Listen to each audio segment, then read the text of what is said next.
about a shutdown. The tortoise in the race. Then co-author of Hubris. U2 lead singer Bono. Fran Drescher. Sigourney Weaver. Suspect Jahar Tsarnaev. Rush Limbaugh. Rush Limbaugh. The show Rush Lombard hosts Supreme Court Justice Sonia Sotomayor. Is Mike Muckery yesterday, Antonin Scalia, Kim Kardashian, and the Republican candidates, both Cairo and Benghazi, we rank behind Lavita. First stop, Kazakhstan to college students in Beijing. He's getting lunch at Chipotle in Iowa. Bain is appropriate. The GOP's tax day giveaway to millionaires. Why was traffic problems email sent? The Environmental Projection Agency and what sequestration has done. But wait, there's more. We all know I've had my share of prompter issues. And here's the president meeting with a cola cube. Republicans, Grinches, launching fistful of coal. Copies of the new issue of Charlie Hebdo. He also goes by the name Michael Zahabilba. 26-year-old Nina. Phone. Ray Romano. Honor David Letterman. He died of accidental asphyma. Al-Qaeda in Yemen. The start of school has been postponed several times. Massive manhood is underway. Who spoke at a white supremacist convention. You look at the hand you dealt with, there are not 60 Republicans after a historic. When you hear of ISIS now waterboating, I'm all over the map on immigration. Did the New England Patriots cheat to get into the big game? NFL analyst and Hall of Fame player Troy Aikens, the writer slamming President Obama for talking with YouTube celebrities. What's the latest tonight in Iowa? Well, in Ottawa. And all we can get is an internet show? So what is Behind Enemy Lines anyway? This is the true story of two friends living in the People's Republic of New York City who work together and have their conversations taped to find out what happens when conservatives stop being politically correct and start getting real. We are Behind Enemy Lines. Watch your wallets. Thursdays at 1 on WNJC, part of the Conservative Commandos Radio Network. I'm Vito. And I'm Vito, and we're from WNJC's The Vito and Vito Show. Every Friday at 1 p.m., you can hear Vito and Vito bring you the perspectives of two college-age millennial conservatives who are committed to defending the principles of free markets, liberty, freedom, and individualism from Brooklyn, New York. Follow us on Twitter, Facebook, and Instagram at Vito and Vito Show, and check out our blog posts and articles at vitoandvito.com. Vito and Vito Show every Friday, 1 p.m. on WNJC 1360 AM, Philadelphia's Renaissance Station in Brooklyn. It's nothing but the truth. Who might you save? Your mother, your father, your husband, uncle, aunt, son. Learn FAST, F-A-S-T, the sudden signs of a stroke, and you could save. Your friend, teacher, boss. F, face drooping. A, arm weakness. S, speech difficulty. T, time to call 911. F-A-S-T. That's F, face drooping. A, arm weakness. S, speech difficulty. T, time to call 911. The sooner they get to the hospital, the sooner they'll get treatment. And that can make a remarkable difference in the recovery of your neighbor, the waiter, grandmother, grandfather. So learn FAST, the sudden signs of a stroke, then pass it on, because you never know who might save you. Your wife, your colleague. Spot a stroke fast. Visit strokeassociation.org, brought to you by the American Stroke Association and the Ad Council. Behind Enemy Lines. Back on the air. Gene and Russ, back behind enemy lines. And Russ, before we start heading towards the end of the show here, I want you to tell everybody about the story that you wrote for www.behindenemylinesradio.us because it deals with a common sense solution to actually defunding Planned Parenthood. Get everybody with the background and everybody what your plan is. It's actually one of the shortest posts you'll ever read. I like writing short blog posts. For those of you guys who are familiar with the Zadroga Act, then you know what I'm talking about. But for those of you who aren't, the Zadroga Act was set up, I believe it was passed originally in 2010, and it was originally proposed, and then it was passed early in 2011, actually, to fund a health care fund for 9/11 first responders and other workers down there at Ground Zero who eventually developed cancers and other diseases resulting from their work at Ground Zero.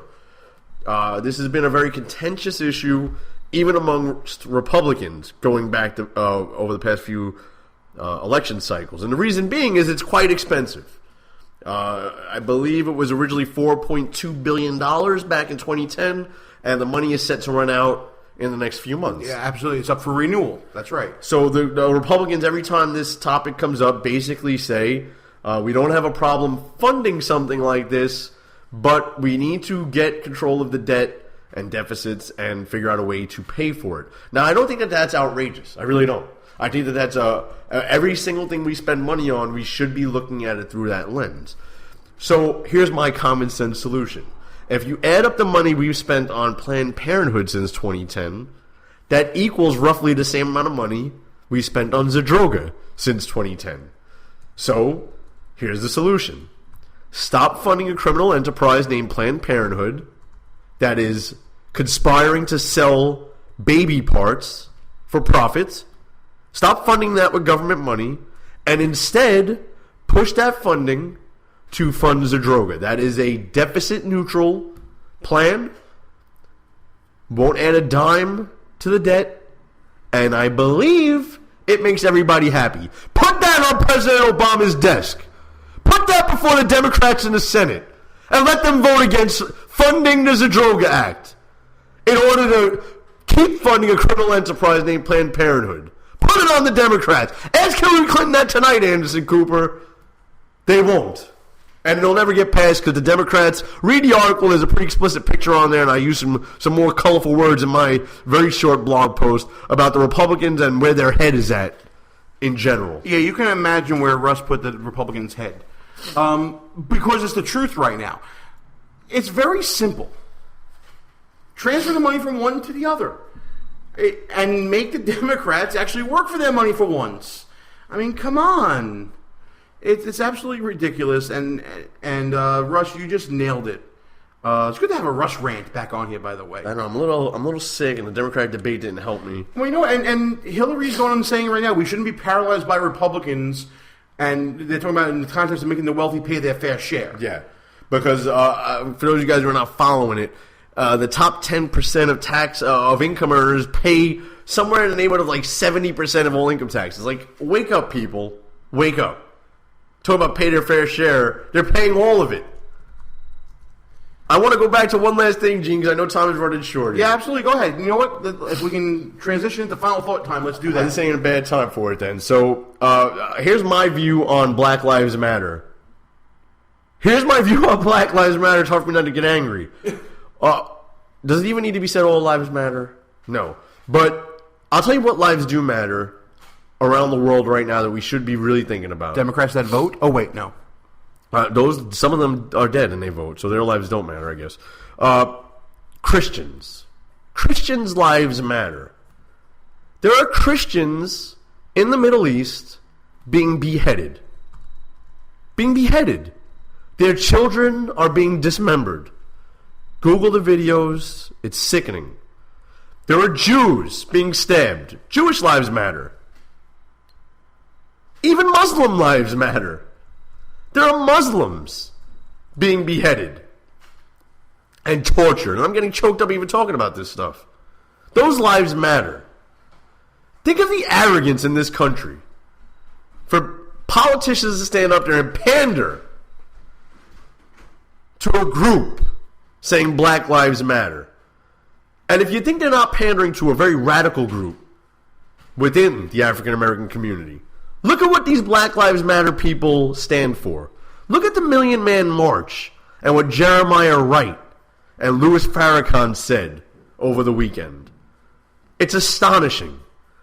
And Barack Obama caters to these people. He sat in Jeremiah Wright's church. He's never said a bad word about Louis Farrakhan. You don't believe what I'm saying? Look what they said at the Million Man March. They want race war in this country. Black Lives Matter? No, I don't give a damn about black lives. Because guess what?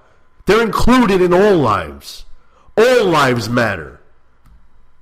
How arrogant would it be for me to say Italian lives matter? That's ridiculous. All lives matter, and shame on any Democrat on that stage that can't say that. Shame on you. And that's why he's the engine that makes the show go, folks. Russ Gallo, God bless you, man. That was really great. I couldn't agree more. My final thought's going to be pretty simple here, folks. You have now seen the opposition. You now see what they're about. You have now heard what they believe, or in the case of Hillary Clinton, what she believes this week based on polling. Now you know what you're up against. It's time to mobilize, and it's time to get behind those candidates that can win. I'm sorry, Jim Gilmore, George Pataki, Lindsey Graham. Time to go, man.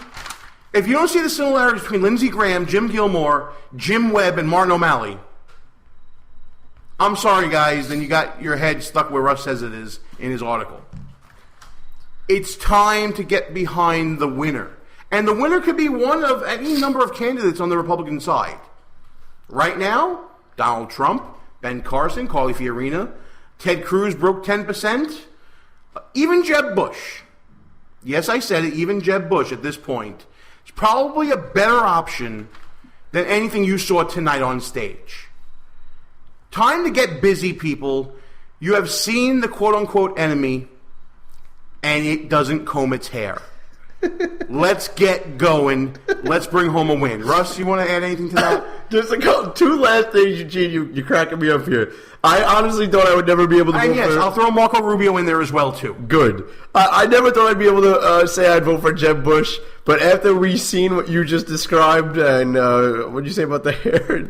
We have seen the quote-unquote enemy, and it has not combed their hair. Yeah, after witnessing this debacle of a debate... even Jeb Bush, I'd much rather have. You can hold your nose and you can pull the lever for Jeb after what you saw tonight. My official last comment, though, and then I'm going to shut up, Gene, is go back to Black Lives Matter one last time. I forgot to add this into my rant. Black lives do indeed matter.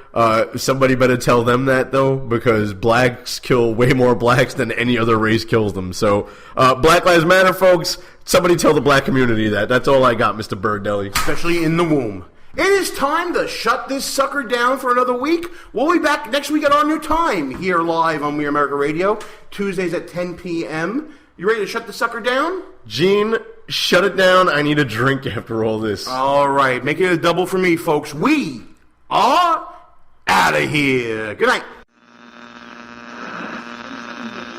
Our position's been compromised. It's time to roll out.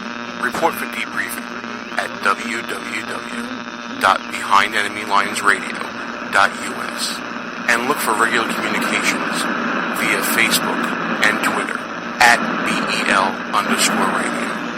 You are the resistance. Behind Enemy Lines. Part of the Conservative Commandos Radio Network. A rock radio production. Copyright 2015. Back in 7 days.